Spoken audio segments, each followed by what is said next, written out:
இப்போ நம்ம ட்ரிபிள் க்ரோச்செட்டுக்கு என்ன பண்ணுறோன்னா மொத்தம் 4 செயின் போடணும். ட்ரிபிள் க்ரோச்செட்டோட ஹைட்டுக்கு ஏற்ற மாதிரி மொத்தம் 4 செயின் போடுறோம்.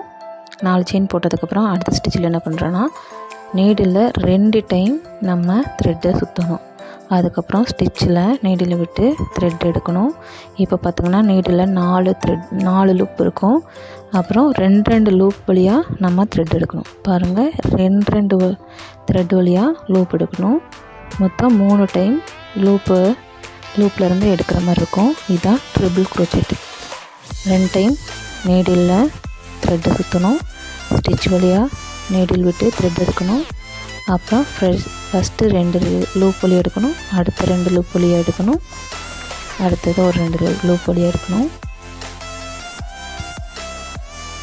ட்ரிபிள் க்ரோச்செட்டுக்கு நீடில் 2 டைம் நம்ம த்ரெட்டை சுற்றி எடுக்கிறது தான் ட்ரிபிள் க்ரோச்செட். அதாவது 3 டைம் அந்த லூப் வழியாக நீடில் வச்சு எடுக்கிறோம்.